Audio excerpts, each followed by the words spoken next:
आज श्रद्धेय नेताजी की पुण्यतिथि है और कल बहुजन समाज पार्टी ने मान्यवर काशीराम की पुण्यतिथि के उपलक्ष्य में लखनऊ में एक विशाल रैली का आयोजन कर अपनी ताकत का एहसास भी कराया था। उधर सुप्रीम कोर्ट के जज पर जो जूता फेंका गया था, इन सब घटनाओं को लेकर हमारे संवाददाता MS वर्मा मनोज ने शिक्षाविद डॉक्टर धर्मेंद्र से जो बातचीत की, आप भी सुनिए। शिक्षाविद प्रोफेसर धर्मेंद्र सिंह जी मौजूद हैं। शिक्षाविद में इसलिए कह रहा हूँ, उन्हें डॉक्टरेट की उपलब्धि प्राप्त है। उनके विचार जानते हैं। कल कल का मतलब आज श्रद्धेय नेताजी की पुण्यतिथि है। उस पुण्यतिथि पर विचार जानेंगे। और भी कई प्रश्न हैं जो कि इस समय उत्तर प्रदेश में चर्चित है, प्रचलित है। तो सबसे पहले श्री धर्मेंद्र सिंह से पूछते, कल आज जो नेताजी की वो पुण्यतिथि है, उस पर क्या विचार है आपके? मैं आपके चैनल के माध्यम से सबसे पहले तो माननीय नेताजी को मैं श्रद्धांजलि देता हूं। और उनके द्वारा जो मिशन चलाया गया था, उनके जाने के बाद जो मिशन अधूरा है, हम उस मिशन को पूरा करने के लिए कृत संकल्प हैं कि हम 2027 में उस मिशन को पूरा कर पाएं। और यही हमारी सबसे सच्ची श्रद्धांजलि होगी। और समाजवादी पार्टी के लोगों के लिए भी ये सच्ची श्रद्धांजलि होगी कि आज से हम लोगों को उस तरीके से लग जाना है कि माननीय नेताजी का जो मिशन है उसे हम पूरा कर पाएं 2027 में। डॉक्टर साहब, दूसरी बात यह है कि मायावती जी ने लखनऊ में रैली की है। क्या उसको सत्ता की ओंकार मानी जाए या परवान निर्भर है? परवान निर्भर बोलते हैं, उस पर क्या कहेंगे? देखिए, आज मान्यवर कांशीराम साहब का आज पुण्यतिथि थी। मैं उन्हें भी श्रद्धांजलि देता हूं। और वो उन गरीबों के मसीहा थे, हक वंचितों के मसीहा थे। संविधान की उस व्यवस्था को जो कायम नहीं हो पाई थी, उसको पूरा करने के लिए वो अपना जीवन भर कृत संकल्प रहे। मैं ऐसे मसीहा को नमन करता हूं, उन्हें श्रद्धांजलि देता हूं। किंतु ये जो आपका प्रश्न है कि मायावती जी ने जो आज रैली करी है जी, और वो रैली में क्या हम इसको 2027 की वापसी मान लें? मैं रैली को रैली मानता हूं और कार्यकर्ताओं का एक जोश होता है।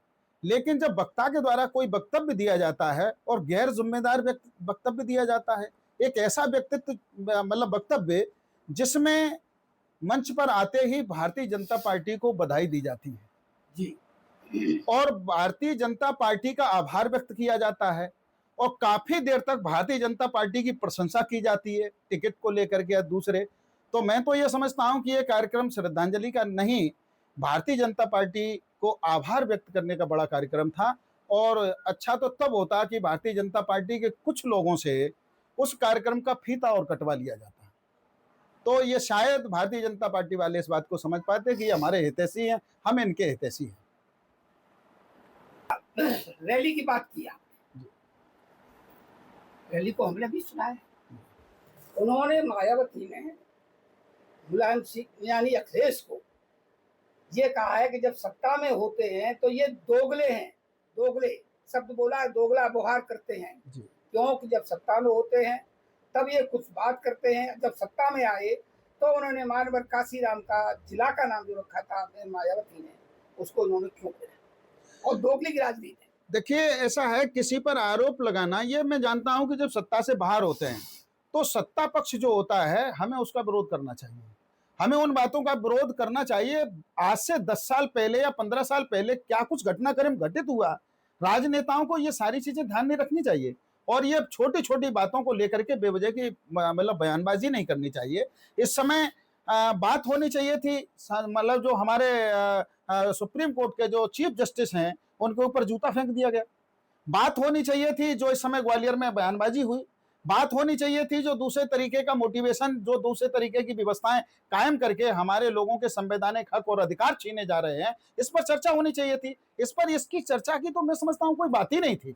और माननीय अखिलेश जी जो इस समय राष्ट्रीय अध्यक्ष हैं समाजवादी पार्टी के, वो पीडीए लेकर के इस समय पिछड़ा दल मतलब जो दलित है, अल्पसंख्यक है, सबकी लड़ाई लड़ रहे हैं। और कांग्रेस से राहुल गांधी जी आकर के वो यहां से लेकर के पूरे देश और प्रदेश में लड़ाई लड़ रहे हैं। अगर आप लड़ाई में कहीं शामिल नहीं हो सकते हैं, लड़ाई में साथ नहीं दे सकते हैं, तो अनर्गल बयानबाजी भी नहीं करनी चाहिए। इससे नेताओं को बचना चाहिए।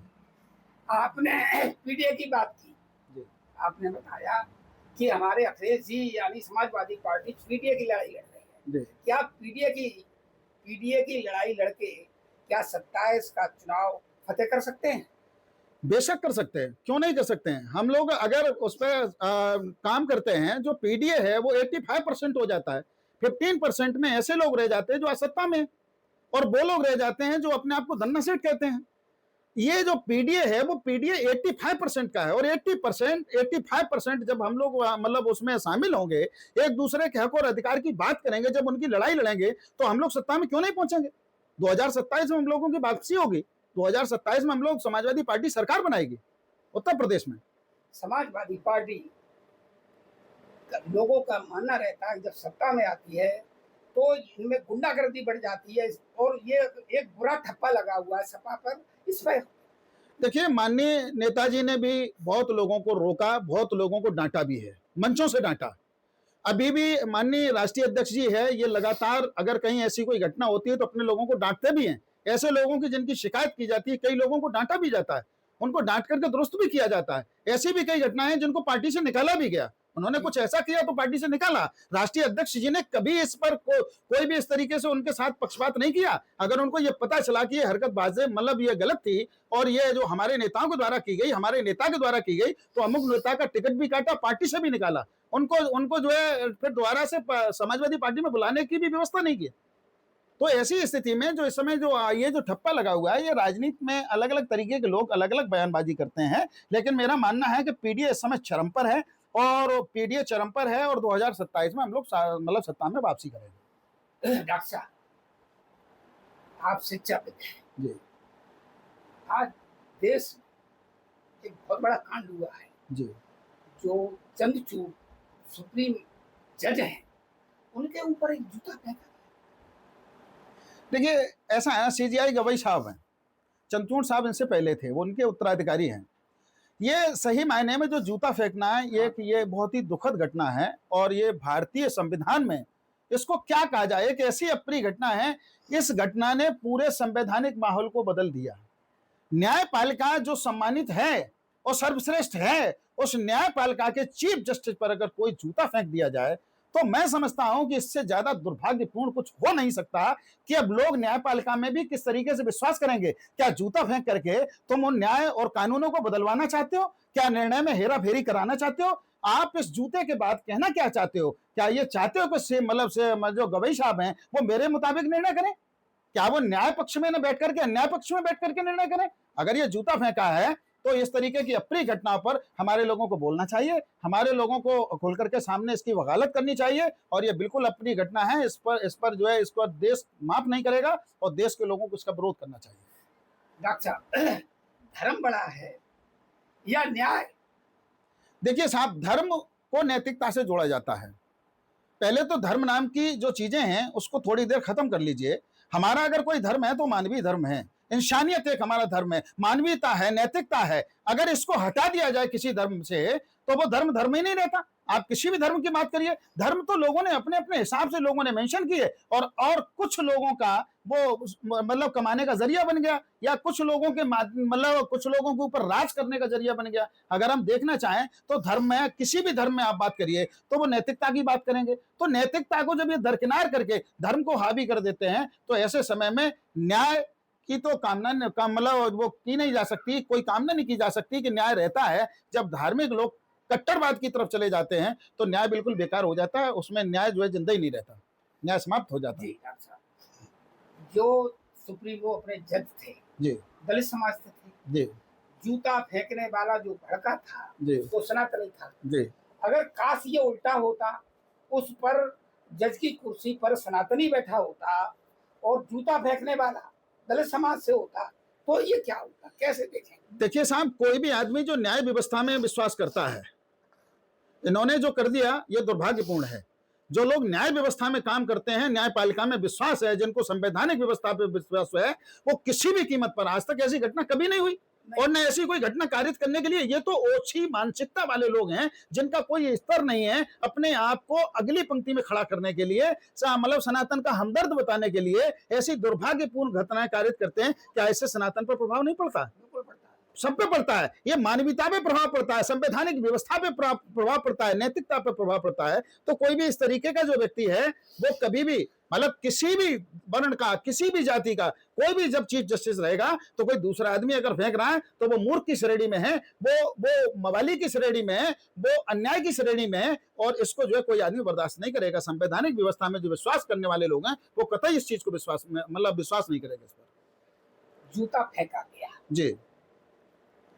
और क्या ये पूरे दलित समाज का अपमान से जोड़ेंगे या व्यक्तिगत ही जोड़ेंगे इसको, क्योंकि वो आहत है सिर्फ इसलिए ये दलित के आदमी ने न्याय दिया है, इसलिए आपको पूरे समाज से जोड़ के चलेंगे या सिंगल? देखिए, मैं इसे किसी विशेष समाज से नहीं जोड़ूंगा, ये तो संपूर्ण राष्ट्र का अपमान है, संवैधानिक व्यवस्था का अपमान है, न्याय व्यवस्था का अपमान है। जिस न्याय व्यवस्था में हम सब लोग विश्वास करते हैं उस न्याय व्यवस्था का इससे बड़ा कोई अपमान हो सकता है कि एक चीफ जस्टिस यानी कई जजों के बाद वो जो व्यवस्था हाई कोर्ट होता है, लोअर कोर्ट होता है, फिर हाई कोर्ट होता है, फिर सुप्रीम कोर्ट होता है, और ऐसी स्थिति में जो सुप्रीम कोर्ट है वहां पर जब इस तरीके की व्यवस्था कायम हो जाएगी तो ये लोअर कोर्ट में बैठे हुए जज ये किस तरीके का काम करेंगे? इनको तो कभी भी, जब वो तमाम सुरक्षा और व्यवस्था के अंतर्गत ये सब सुप्रीम कोर्ट में चीफ जस्टिस बैठते हैं, यहाँ तो कोई ऐसी व्यवस्था है नहीं, यहाँ तो आए दिन इस तरीके की घटनाएं होंगी और लोग जो अन्याय है उसको अन्याय को न्याय में बदलवाने का काम करेंगे। तो इसलिए जनता को इस पर सीख लेनी चाहिए। यह जूता संपूर्ण राष्ट्र का अपमान है, संपूर्ण देश का अपमान है, न्याय व्यवस्था का अपमान है, संवैधानिक व्यवस्था का अपमान है, और इस पर जो है हम लोग जो है ये मानते हैं कि यह बहुत ही दुर्भाग्यपूर्ण है। अभी आपने शिक्षा डॉक्टर धर्मेंद्र सिंह को सुना, धर्मेंद्र सिंह के विचारों को सुना, और मैं समझता हूँ उन्होंने जो विचार प्रकट किए वो हमारे लिए एक अनुकरणीय है। डॉक्टर साहब का बहुत बहुत शुक्रिया, धन्यवाद।